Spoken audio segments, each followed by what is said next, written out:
What's going on, everybody? Hope you're all having a fantastic day today. Now, ladies and gentlemen, I had to go ahead and put this video together as soon as possible because I am falling behind by a tremendous amount. I was going to go ahead and, review the aftermarket part for the Holger LMG, which is in today's video as well, but we're also going to combine that with possibly the best addition Sledgehammer has ever put into Modern Warfare 3. I'm not joking with you guys whatsoever when I say that this aftermarket part that is obviously free in the event, the weekly events, you can get this without having to spend a dime in the store.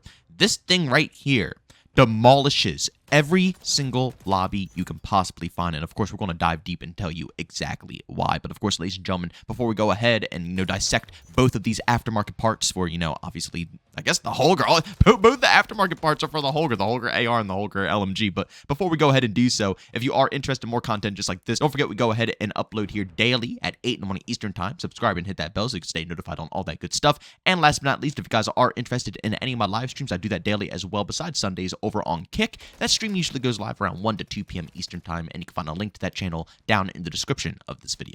Alright, so ladies and gentlemen, as you can see right here in this gameplay, we are indeed using the Backsaw kit, the new, aftermarket part that just came out in this week's event here for the Holger AR.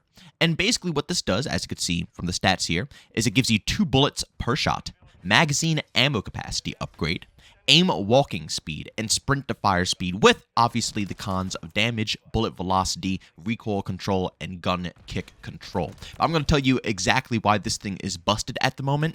I swear on my life, the damage, bullet velocity, recoil, and gun kick control, all those cons are non-existent. They claim that it's supposed to be an up-close and personal gun. I mean, by those stats alone, it makes it seem like you're supposed to use it as an SMG. An up-close and personal SMG. It hits hard, it packs a punch, and it does exactly that, guys. I mean, it is a demon machine. The fire rate might go down a little bit, but it's only going down because it's firing 2 shots every single time you pull the trigger. So up close and personal, you are melting. I'm not lying to you guys. You are absolutely melting with this thing.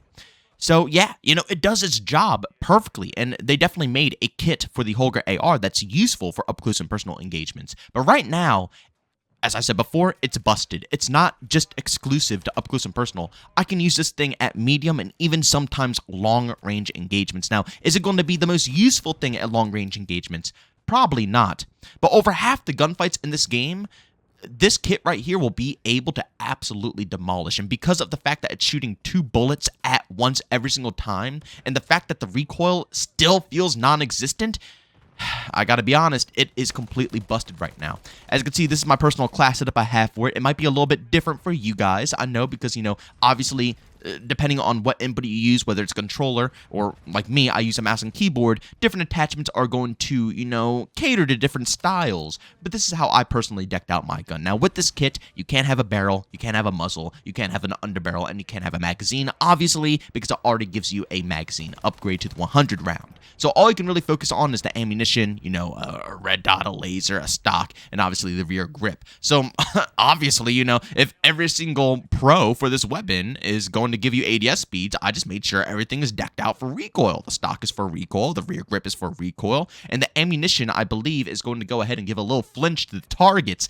So guys, this class setup right here is going to give you every possible advantage you could possibly want. And for those who don't know, the quarters, classic reflex, that's the OG Call of Duty 4 reflex right there, ladies and gentlemen. The red dot, I think, isn't it the Call of Duty 4 or is it Modern Warfare 3?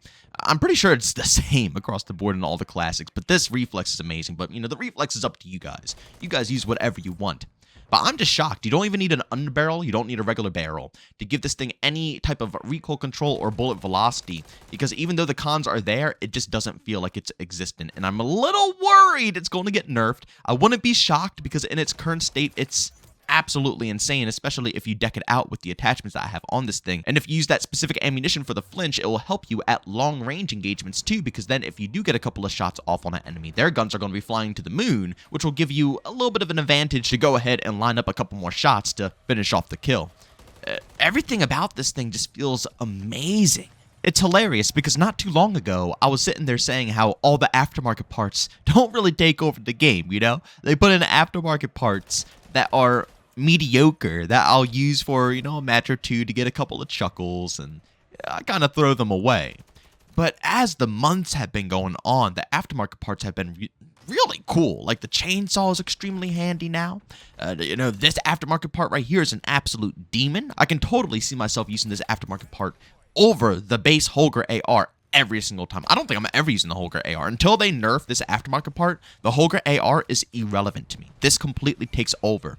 And then, of course, the next aftermarket part that we're going to be going ahead and talking about is the LMG aftermarket part. I believe it's called the Jack Burnout kit. Now, don't mistake this kit for the flamethrower kit. No, this kit is, like I said, for the LMG version of the Holger. Now, I'm going to be showcasing some close-quartered maps because that's what this kit is basically for. It's going to turn this LMG into an absolute beast, a beast of a machine when it comes to up-close and quartered engagements, which again adds variety. Now, is it as good as the other aftermarket part that I just showcased to you guys? No, not even close. The aftermarket part is just, it's not comparable to anything in this game.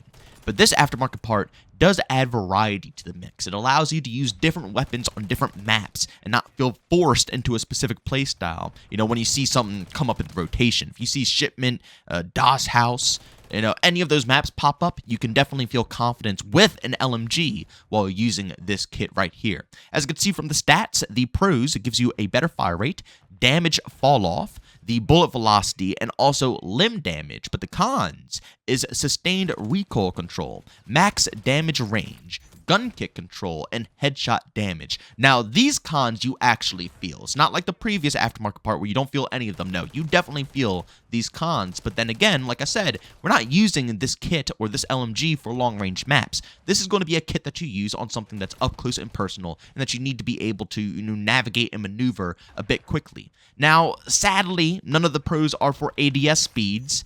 But at the end of the day, I don't really think that matters. I think it's extremely fun. The fire rate increase is absolutely insane. It makes it shoot like almost like a minigun. It's crazy. And then obviously the visual effects of the barrel when it overheats is even cooler. Basically, your barrel literally, I'm not talking about, looks like, no, it literally catches on fire. If you stop shooting, it's going to be burning in flames. It is so epic looking. It looks amazing, and it also pairs very nicely with some of the other camos, like, the magma camo and stuff of that sorts. So the fire rate is absurd, but again, you have to keep in mind, sustained recoil control is definitely a con. So the longer you shoot this thing, the harder it's going to be to control the recoil, which is why I say, don't use this kit on, long-range maps. Use it on up-close and personal maps or maps that you want to play a bit more aggressively, because you're not going to want to, be spraying this thing for long periods of times at range. You don't want to be holding choke points on big maps. You'd rather be holding choke points on small maps, where if you do get a bunch of recoil, it's not going to affect you as much, and you have a faster fire rate so you can deal with enemies pushing up in your face extremely fast. You got to think, on small maps, people are using SMGs, shotguns. A lot of LMGs are known to have slow fire rates but hit hard. This might have a little bit of a decrease in damage now. But, overall, when it comes to the fire rate speed, it definitely makes up for that. And you will notice in, match-to-match gameplay, especially with the limb damage buff, the limb damage buff makes it extraordinarily amazing, because obviously when you're up close and personal, getting headshots is a bit hard, especially in a game like Modern Warfare 3, where everybody is sliding around, b-hopping everywhere. The movement is very fast-paced. And when you're using an LMG, it's hard to, do that movement. When you're using an LMG, you want to be a little bit more smart about your movement. So because of that, you're not going to be b-hopping 50,000 times with LMGs and flying around the map as much, so you're going to be a bit more stationary, which makes you kind of an easier target, especially for SMG players on an up-close and personal map. So having the fire rate so fast and the limb damage being increased helps you compete with, obviously, like I said, shotgun and SMG players. It's really fun. Now, as you can see, this is my personal class setup again. You guys can make your own personal thing. This is for mouse and keyboard. You might find things to be a bit better for a controller with different attachments. But obviously, you can't use a muzzle, you can't use a barrel because of the kit here.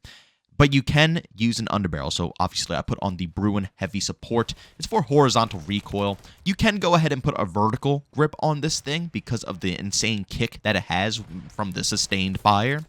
But 9 times out of 10, I'm not firing this LMG long enough for that recoil to really kick in, unless they nerf it and make it kick in a little bit faster. Maybe I'll put it on. But even then, it's still just so much recoil. I don't think a vertical grip is really worth it. I think just having horizontal recoil control, on a weapon, and then, of course, I put the stock on, the 100-rounder, so I can be spraying, because you want a 100-rounder. Keep that in mind. This thing shoots fast. You are dumping dumping ammunition out of this thing. So you want to have a lot of ammo in this. Then obviously I put on a red dot, the Jack Glassless optic, because obviously it gives you a little bit more aiming stability, which I really enjoy for a scope. But back to the Bruin heavy support, the reason why I was using that is, like I said, I'm not really getting to the point where the sustained fire recoil kicks in. So I'd rather have horizontal recoil for the beginning of my recoil pattern when I'm firing and engaging, and control that and be a little bit more cautious and smart with my first, handful of rounds, instead of just blindly firing this thing 24/7 and getting it to where it's, flying into the sky. But overall, I'm very impressed, Sledgehammer. I'm liking these aftermarket parts. I was extremely worried you guys weren't going to go ahead and excel with these things, and they were just going to be,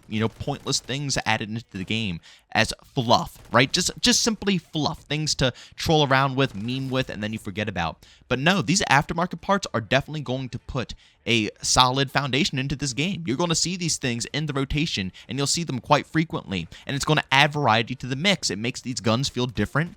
They perform differently. You can use them on different maps, and you can enjoy different things, and they don't feel like they're base versions. That's another thing I'm a bit worried about when it comes to these aftermarket parts. Is I'm worried that these, aftermarket parts are going to feel exactly like the main gun, but they don't. They change them dramatically. And I really do enjoy that. But of course, ladies and gentlemen, go down in the comment section. Let me know if you guys have tried out both these aftermarket parts, honestly. And what do you think? And like I said, I still think the first one, man, the Backsaw kit, that is ridiculous. But if you think the LMG one is better, let me know down in the comment section why you believe so. But as always, if you enjoyed today's video, leave a like. If you hate it, leave a dislike. Don't forget to subscribe and hit that bell. We post daily here at 8 in the morning Eastern Time. And of course, if you want to check out my streams, I do that over on Kick. And you find the link to that channel down in the description of this video. As always, thank you for tuning in. I'll see you on the next one. Peace out.